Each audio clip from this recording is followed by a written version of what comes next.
Bom dia a todas, bom dia a todos. Que prazer estar aqui. Obrigado, GS1. Obrigado. É incrível, né? Quando eu comecei a ouvir o hall, eu já tinha visto algumas das pessoas que vão falar aqui.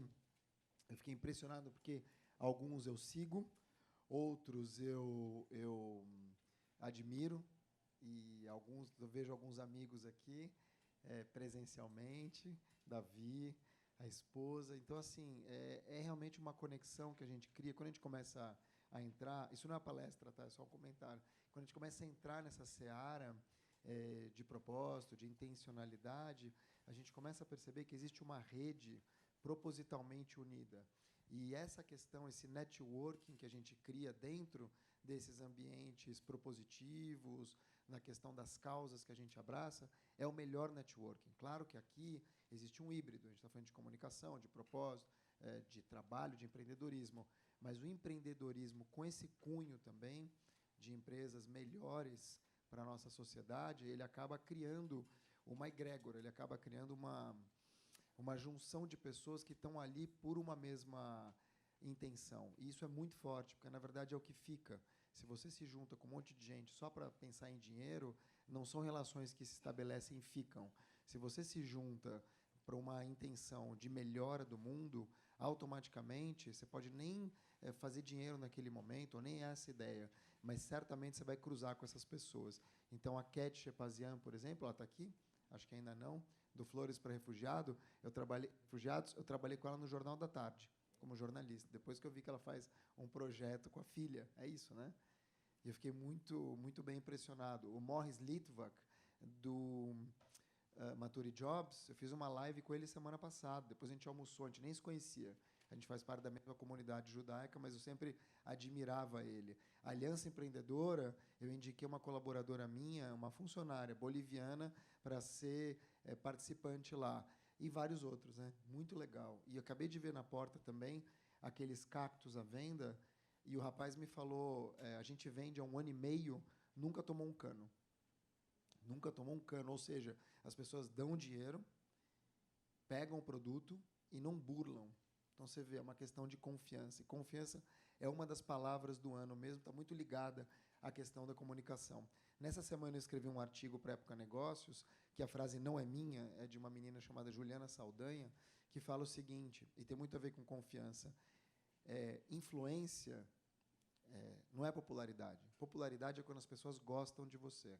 Influência é quando elas param para te ouvir.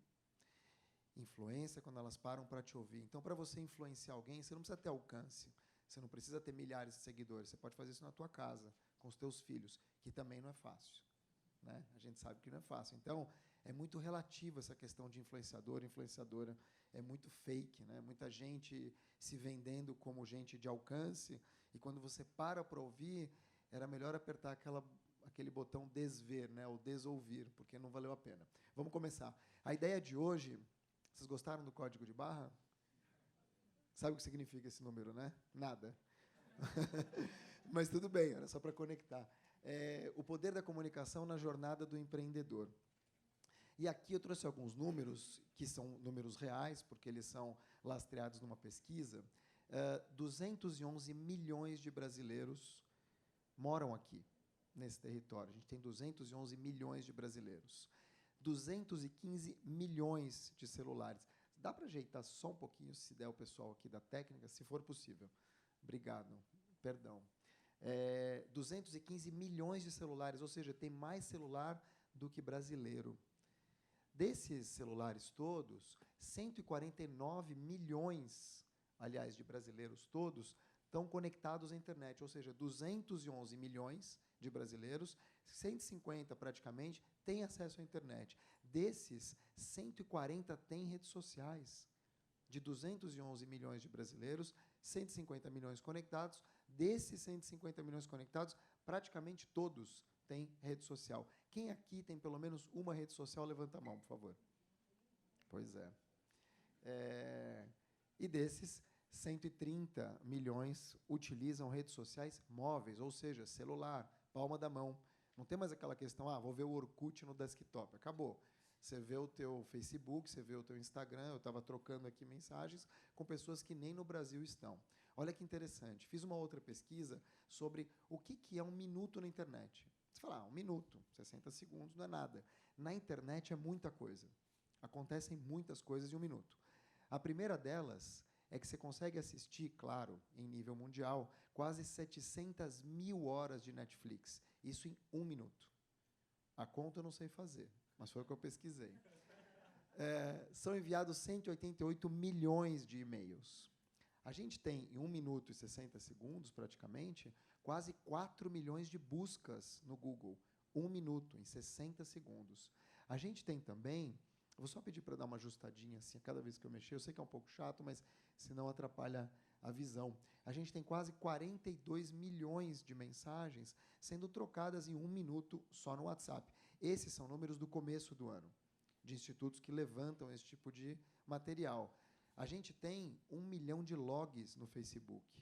É muita coisa se você parar para pensar, se a gente está falando de 1 minuto, imagina 24 horas. Ou seja, a gente vive hoje um Big Bang. Mas não esse Big Bang que a gente está acostumado quando a gente aprendeu na escola. A gente vive um Big Bang que tem mais essa cara aqui.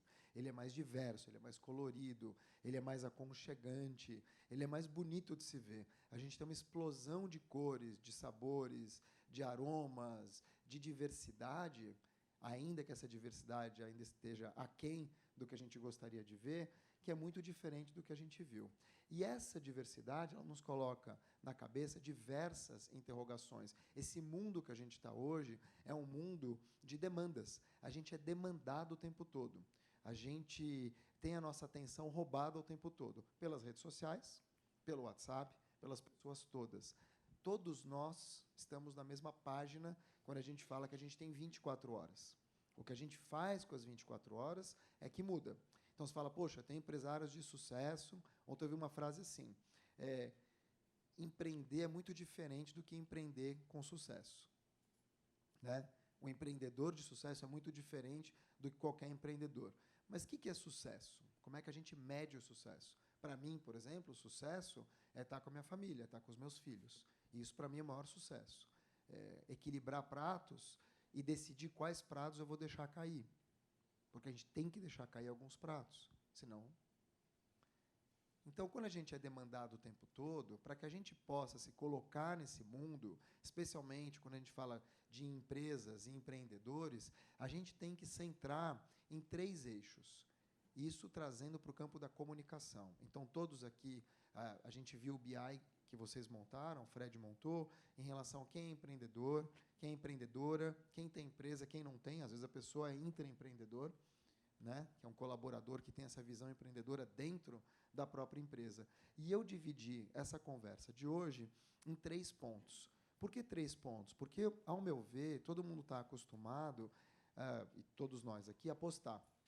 Mas antes da gente postar, antes da gente trabalhar a nossa comunicação, a gente precisa ter 3 eixos. Opinião pessoal, evidente que vocês podem ter outras. A ideia aqui não é reinventar a roda, mas como eu tenho trabalhado e como eu tenho visto que a comunicação que conecta as pessoas, P2P, people to people, ela tem funcionado. Então, a gente está muito acostumado a ouvir termos B2B, B2C, mas a comunicação, quando você vai realmente conectar com o outro, ela tem que ter alguns passos antes. Você não pode sair postando. Até porque tem uma outra coisa também, que muita gente não pratica aquilo que posta. Ela posta, mas não pratica. Então, ela se vende como uma pessoa incrível, amorosa, legal, chega no trabalho e não cumprimenta as pessoas. Ou ela se vende como uma pessoa justa para a sociedade e ela passa no acostamento, quase atropelando uma família de ribeirinhos. Então, praticar aquilo que você posta é fundamental. Mas e antes de postar? O que você tem feito? E eu dividi esses 3 pontos, que, na verdade, para mim, são pontos muito fortes. Eles funcionam para tudo, tá? Eles não funcionam só quando a gente fala de empresa. Eles funcionam para a pessoa física também. Quando a gente fala em posicionamento, alguém conhece o posicionamento de marketing? Levanta a mão, por favor. Ótimo. Então é o seguinte, posicionamento de marketing é algo que veio nos anos 50, 60, que é uma batalha pela mente do outro. Olha que interessante. Quando a gente se posiciona, não é como vocês me veem. Esse não é meu posicionamento. Posicionamento é um trabalho proativo meu, Mark, para que vocês me vejam como eu quero. É assim que as marcas funcionam. Se você vende paçoca, se você vende serviço, se você vende shampoo, você não vai esperar que as pessoas te rotulem. Você vai criar um posicionamento teu que parte disso aqui. Como é que você é percebido pelo outro? Como você se faz enxergar. Tem um C aqui. Como você se faz enxergar. Como você inspira confiança. Como você se sustenta no tempo. Como você tem consistência quando você transmite valores e atende às expectativas das pessoas. Mas isso não é uma conversa do nada. Esses são estudos que foram feitos muitas e muitas vezes para responder a essas 3 perguntas. É uma batalha pela mente do outro e agora pelo coração e as emoções do outro. A gente não compra competência só. A gente pode até, na primeira vez, comprar competência ou contratar pela competência, mas as pessoas ficam pela confiança. Por isso chama cargo de confiança e não cargo de competência. E quando a gente tem isso na comunicação, a gente tem que se fazer perguntas, especialmente quando a gente vai vender um produto, um serviço, ou até se a gente é uma pessoa física que quer se projetar perante o outro, a gente tem que se fazer pelo menos 3 perguntas que não são minhas, são dos livros. Tá? Se eu não me engano, essas vêm de um livro chamado A Batalha da Mente ou Batalha pela Mente. A quem meu produto ou serviço se destina? Ou seja, se eu estou criando alguma coisa, de novo, da paçoca ao shampoo, passando pelas plantas, ou um software, com quem que eu estou falando? Com quem que eu quero falar e para quem que eu quero vender? Se eu estou aqui, eu vim hoje, eu me preparei, é porque eu sabia que ia ter um público, não com esse nível de detalhes que eles apresentaram aqui, mas eu sabia que teria um público que quer ouvir algo parecido com isso. Eu já errei a mão em palestra. Já levei uma palestra outro dia mesmo para 3.000 pessoas. Eu falei sobre lovers e haters. Me preparei, fiz a palestra. O público da palestra, eu sabia, mas houve um erro de comunicação. Mas o público da palestra era um público de empreendedores tech. E a palestra que eu fiz era uma palestra P2P, de pessoa para pessoa, não era uma palestra B2B que eles queriam ouvir. Então, essa questão de você conhecer o outro lado, saber com quem está falando e apostar nisso, é básico. É básico. Não adianta eu querer vender um produto para quem eu não sei. Você não consegue medir, você não consegue gerenciar se você não conhece. Então, você conhecer os teus públicos, claro, você não precisa conhecer todo mundo que está na tua rede social, mas você pode ter uma ideia média de quem são essas pessoas e para quem você quer vender. Primeira coisa que você tem que fazer, perguntar. Como é que eu vou criar um curso meu, de qualquer outra coisa, se eu não pergunto o que as pessoas querem? Se eu falar para vocês hoje, vocês comprariam um curso meu? Vocês podem dizer, compraria. Aí eu falo, pô, estou fazendo um curso de comunicação.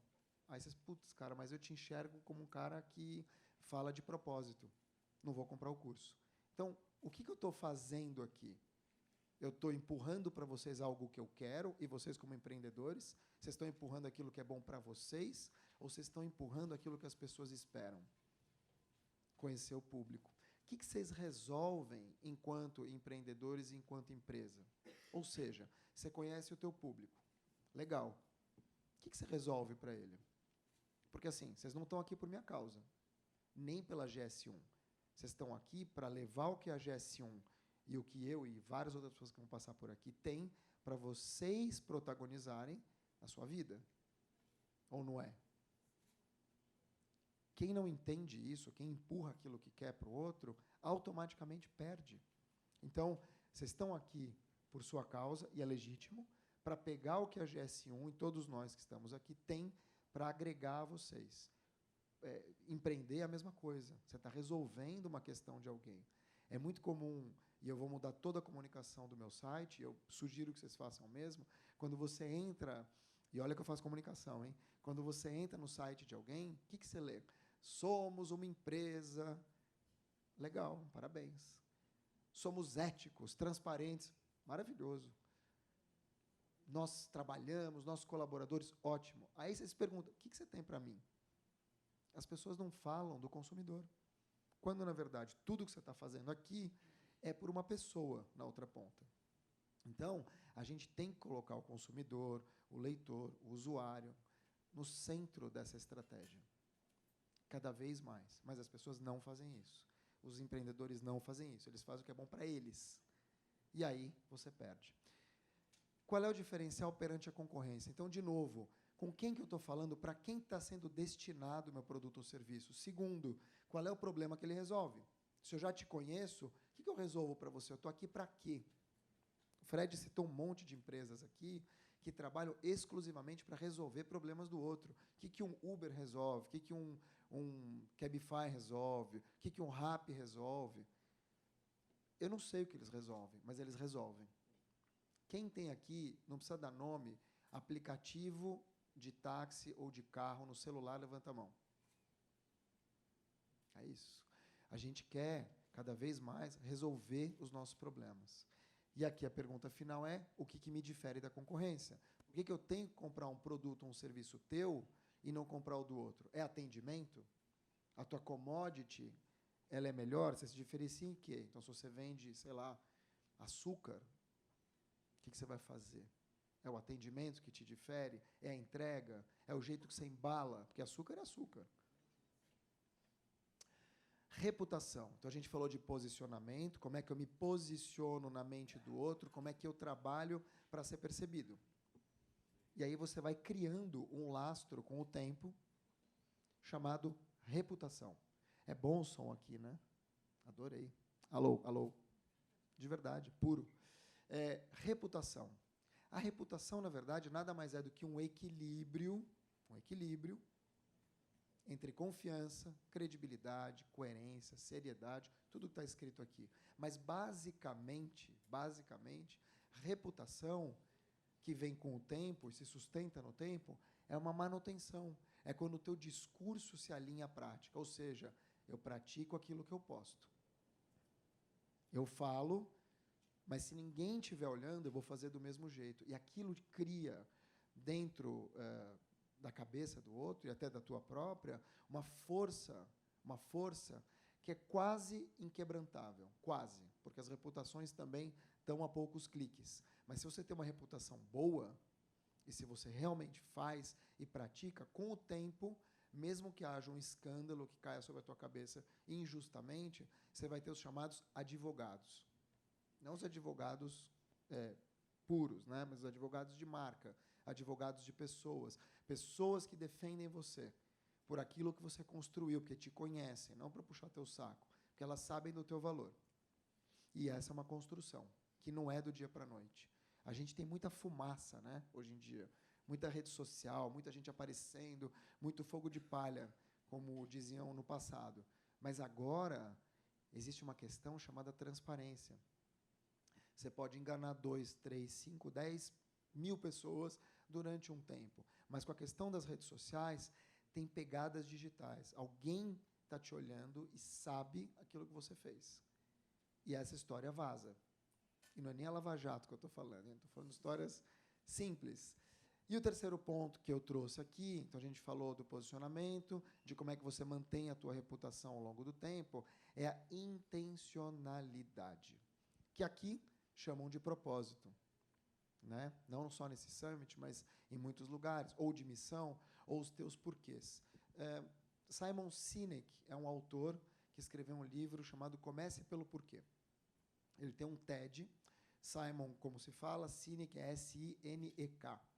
Ele fez um TED Talk que ficou muito famoso, acho que 2006, faz muitos anos, falando sobre o porquê.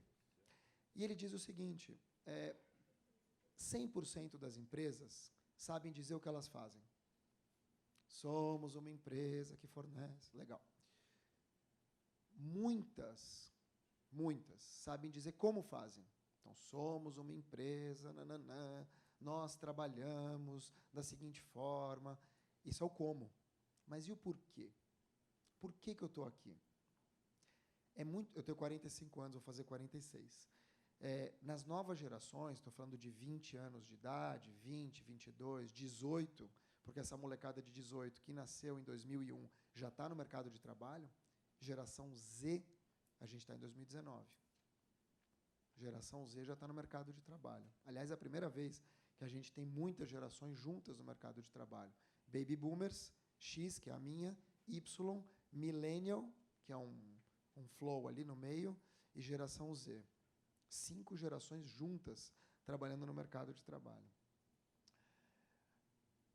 E quando a gente fala aqui, é intenção, é propósito. As novas gerações, a molecada de 18, 20 anos, primeiro ela traz o propósito. Depois ela cria empresa. Então ela fala assim, eu quero despoluir o mar. Legal, como é que eu faço? Eu vou criar um copo sustentável. Eu quero ajudar crianças na Ásia ou na África que perderam a perna com minas terrestres. Como é que eu faço? Vou criar uma impressora digital que monta próteses. Primeiro o propósito, depois a empresa. A gente, um pouco mais velhos, nós é que tivemos essa dificuldade, porque nosso drive era outro, era comercial e tudo bem.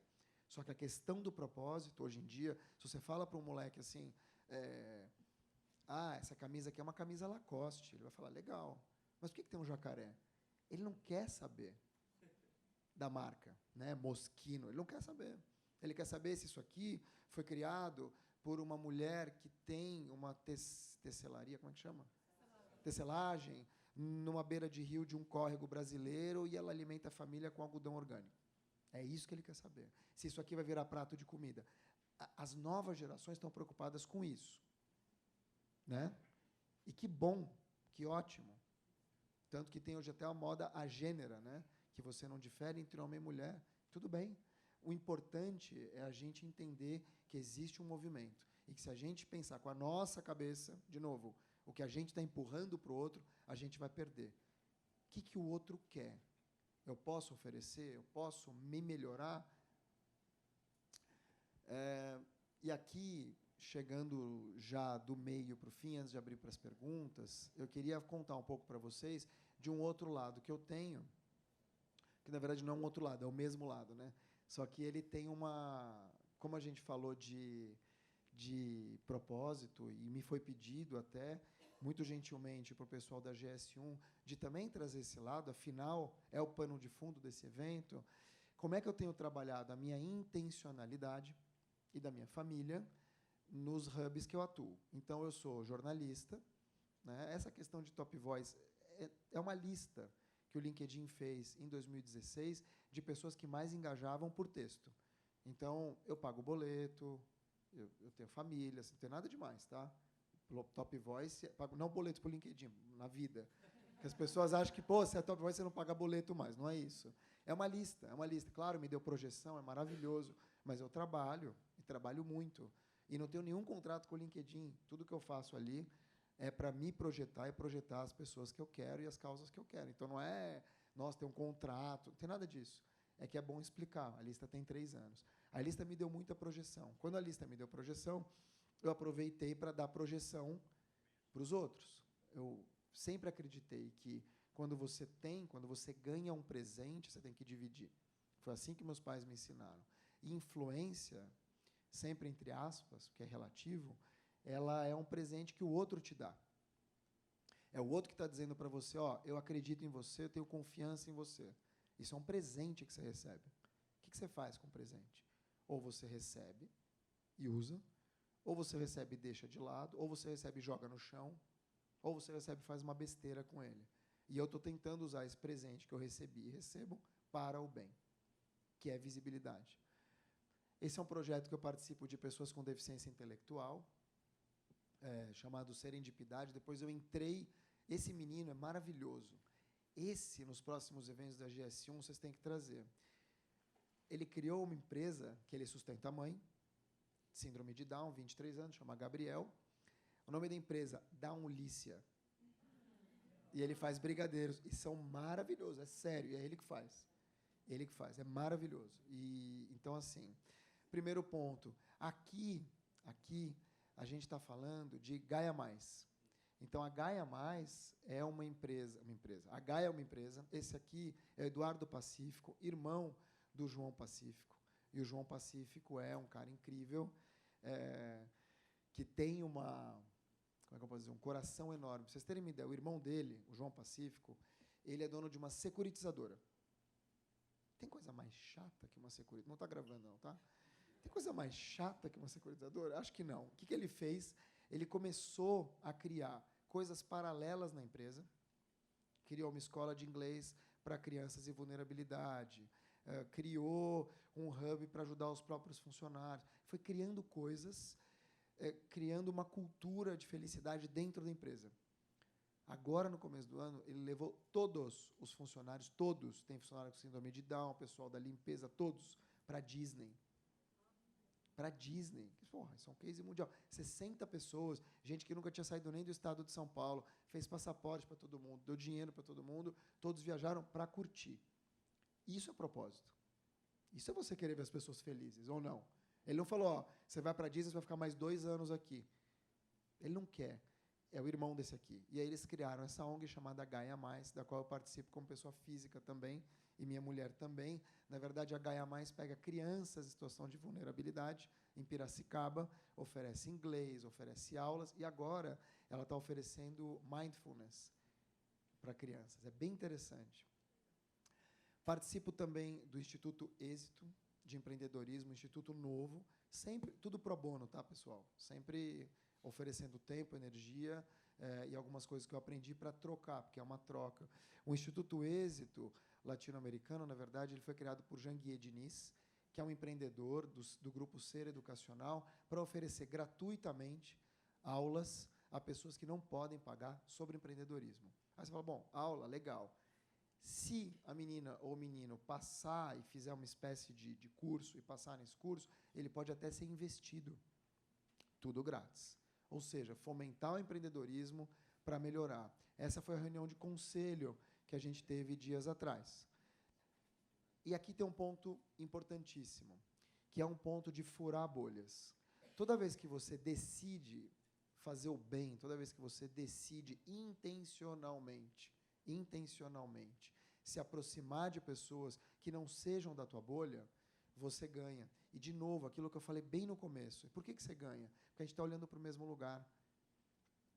É diferente eu me conectar com todos aqui do que eu ir num hub, que é essencialmente aquilo que eu acredito e quero fazer. Não que eu não acredite aqui, mas eu acredito e quero fazer, e tem pessoas que estão com a mesma vibe. Isso é intenção. Você contratar um colaborador LGBT, colaboradores negros para cargos de coordenação e de chefia, quando a gente sabe que existe um racismo estrutural no Brasil que não deixa essas pessoas chegarem, todas que eu estou citando, trans e afins, você está tendo intenção, que é muito diferente do que você falar, que é muito diferente do que você aventar por aí que você não é racista, ou que você não é preconceituoso, ou que você é diverso. Falar é ótimo, mas tem que fazer. Aqui tem o Geraldo Rufino, por exemplo, que é quem conhece, levanta a mão, por favor, que é maravilhoso, é um cara que eu tenho um pouco contato com ele, mas é um cara que muda o ambiente. Eu nunca vi isso, juro por Deus. E olha que eu já conheci muita gente. É um cara que muda a frequência do lugar quando ele entra. As pessoas vibram em outra coisa, assim, é muito maluco. É empresário, tá? Não estou dizendo, não é um mágico de Oz. Aqui está Nina Silva, que é do movimento Black Money, a gente é amigo já faz um tempo, o Alan também do movimento Black Money, mas para mostrar para vocês o seguinte, existe intenção. E aqui eu vim para o meu campo institucional. Então, eu faço as coisas no lado pessoal e também trabalhei a minha empresa para fazer isso propositalmente, intencionalmente, há muito tempo. Então, a gente tem um braço de causas, eu tenho uma agência pequena, são 6 pessoas. Mas a gente tem um braço de causa que a gente trabalha oficialmente 3 causas e contribui para outras. A primeira delas, pessoas com deficiência física. Então, a gente apoia um instituto chamado ADD, a Associação Desportiva para Deficientes, é que eu sempre erro o nome, por isso que eu estou lendo, que é uma instituição, na verdade, que apoia para-atletas e faz com que eles treinem e, inclusive, olha como nada é à toa. O Daniel Dias, que vai estar aqui hoje, treina aqui. A gente apoia o ADOS, do qual eu sou conselheiro na pessoa física também, mas a gente faz trabalhos gratuitos em comunicação. A mesma comunicação que eu cobro, eu faço gratuita aqui para um grupo de refugiados. Então, a gente trabalha a questão de assessoria de imprensa, a questão de conteúdo, a questão de redes sociais. E a gente capacita um casal de sírios, para que eles possam vender comida e se sustentar da internet. Ou seja, eles têm Facebook, são 2 sírios que moram no Brasil, agora 3, porque tem um filho, ou 4, e a gente faz essa comunicação gratuita para eles. Tudo pro bono. Eu não ganho nem isenção, esse tipo de coisa, eu nem sei como é que faz. Esse trabalho, essa aqui é a minha equipe, esse trabalho rendeu para a gente, nesse ano, agora em julho, o número 1 Great Place to Work. Claro que não só esse trabalho, mas a gente conseguiu conectar de uma maneira, uma cultura, numa empresa pequena de pessoas, uma cultura de pessoas numa empresa pequena, intencional. E a gente foi agraciado nesse ano como número 1 Great Place to Work, que é uma chancela mundial.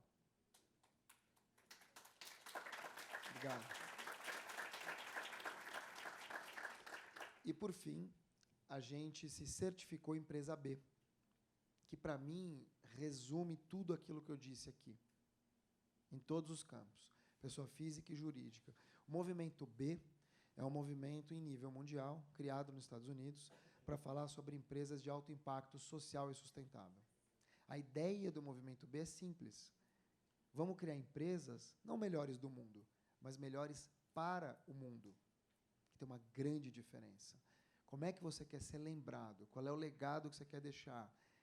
A pessoa que atendia todos os KPIs, a pessoa que atendia telefone rápido ou respondia ao WhatsApp, o líder que conquistou 34 contas, ou alguém que tocou a vida do outro e fez diferença mesmo, que tirou alguém de uma situação ruim, que conseguiu levar essa pessoa para um outro campo, que ajudou uma família a pensar diferente e trabalhar. Todos nós, como empreendedores, intraempreendedores, como GS1 e todos os outros que vão aparecer aqui, a gente tem a obrigação de fazer isso.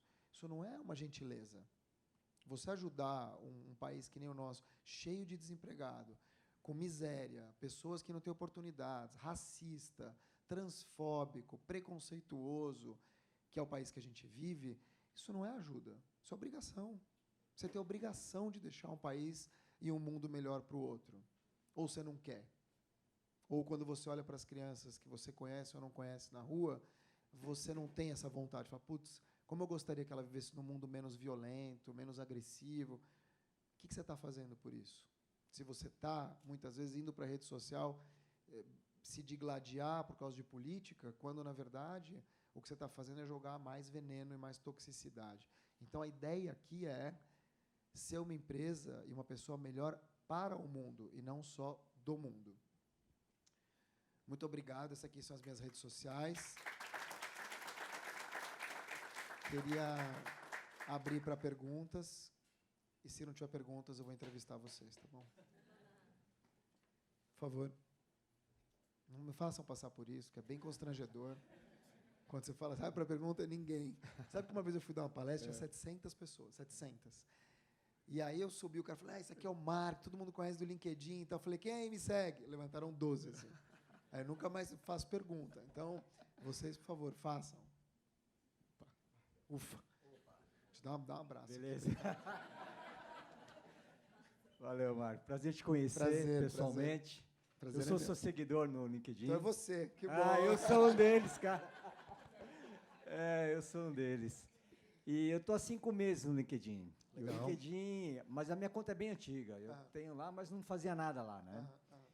E aí eu recebi um conteúdo recentemente, aí, coisa de 5 meses atrás, de uma americana falando que eu poderia usar o LinkedIn de forma profissional para o meu negócio. Legal. E eu comecei a atuar no LinkedIn. Sabe, de 800 conexões que eu tinha, hoje eu estou com 11 mil, assim, 5 meses. E ela é muito orgânico, né? Sim. E eu queria uma dica sua para construir um cenário, não só de conexões vazias, mas de algo com conteúdo. Eu costumo postar conteúdos internos, eu tenho artigos que eu publico, meus posts, sempre sobre autoajuda motivacional. Como é que você construiu o seu legado dentro do LinkedIn? Olha, primeiro, obrigado. Eu que tenho que aprender com você, né? De 800 para 11 mil, não é? É uma construção, de verdade, que não foi intencional nesse sentido. Vou construir... Porque se você pensa assim, você não sai do lugar. Nenhum atleta acorda e fala assim, vou ganhar a Olimpíada. o cara quer ser melhor 1% do que o dia anterior. Então, tem muita gente falando hoje sobre alta performance, né? Você acorda, tudo bem. Mas, na verdade, o segredo é a auto-performance, é você ser melhor do que ontem e pior do que amanhã. E esse é um trabalho de maturidade também, né? A gente não consegue... Todas as vezes que eu bati com a cara no poste, porque eu estava olhando para o lado. Então, assim, quem está fazendo uma coisa melhor que a minha... Não é questão de benchmarking, é você realmente não confiar naquilo que você faz. Então, o primeiro segredo é não se preocupe com números, porque demora para pegar. E mesmo que não pegue, eu não fiz um post que viralizou. O mais importante é você fazer alguma coisa que tenha valor e que você tenha orgulho de olhar para trás e falar, putz, e foi eu que escrevi mesmo. Porque, se você for pelo caça-clique que a gente fala, bota uma foto do Bolsonaro, uma do Lula e tudo bem. Não, mas não é? É isso. Se você quiser realmente fazer o barulho, você pode. Tem 1000 maneiras de fazer barulho errado. Só que rede social, pessoal, é vida pública.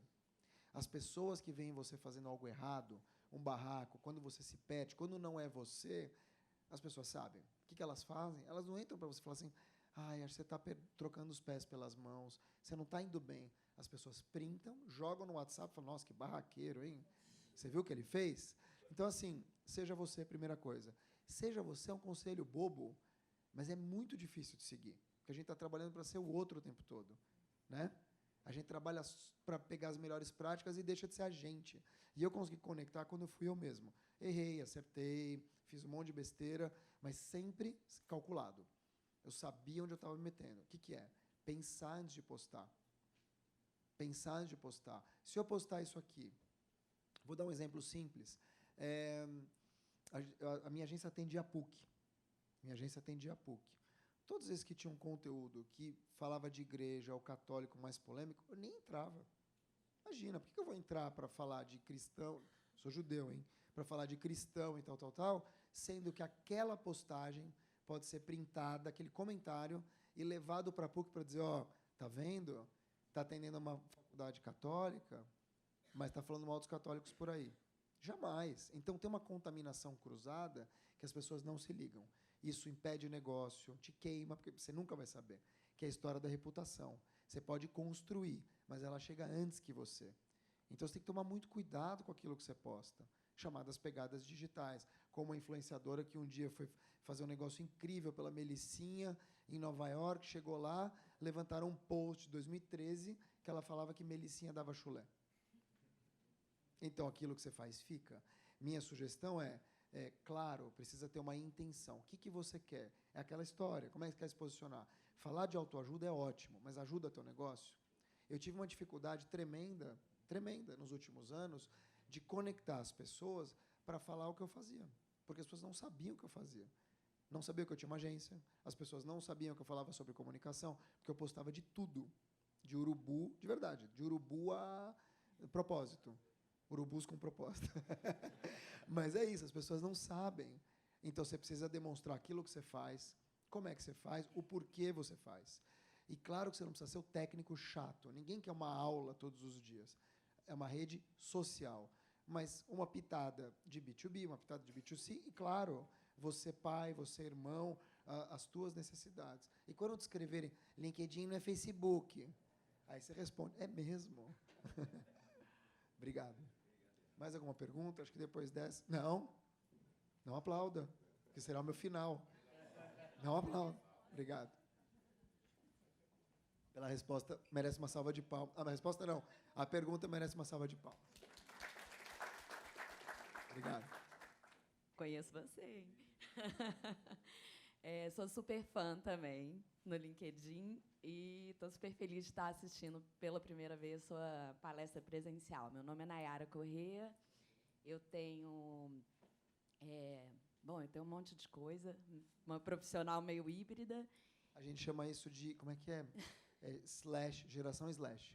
Você é a Nayara / fotógrafa / chefe de cozinha. É verdade. Isso não é uma coisa mais só. Então, deixa eu pôr os híbridos aqui. Eu sou Nayara / corredora, sou Nayara eu tenho uma consultoria que chama Lemon, tenho um projeto de carreiras que chama Be The Talent, e estou junto com a Maturi Jobs, que você entrevistou esses dias. Parabéns. Aí. A gente está exatamente numa etapa de construção de várias coisas lá com o Morris, ele vai estar aqui hoje. E uma das coisas é exatamente a construção de um time, né? Numa startup nova que tem um desafio de crescimento num mercado que está despontando muito.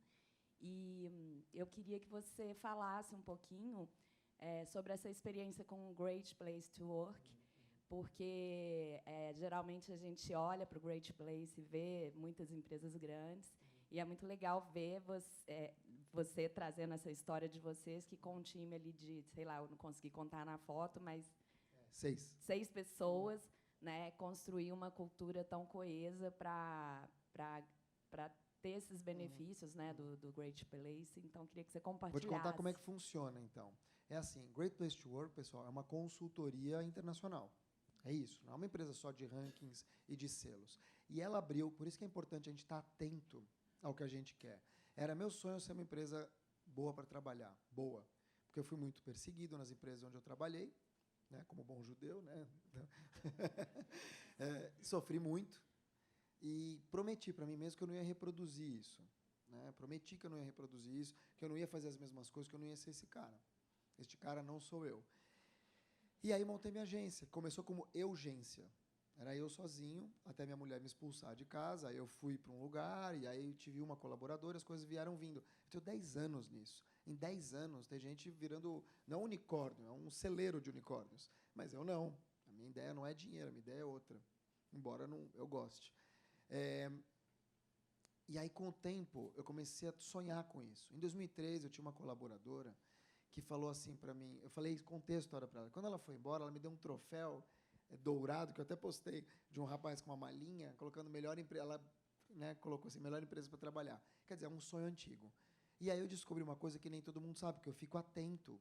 O Great Place to Work começou a certificar empresas. Porque o ranking é uma coisa, melhor empresa para trabalhar. A certificação, um selo, que não é caro, tipo 1.000 no ano, assim, não é barato, mas não é caro, é 800, que você consegue ter uma certificação com o QR Code. Você é certificado como uma empresa excelente para trabalhar, de ambiente excelente. Qualquer um pode fazer, e já tem para micro, que é a partir de 5. Então não tem mais essa história de só empresa grande, eu também achava que fosse, mas eu fiquei atento. Eu me certifiquei.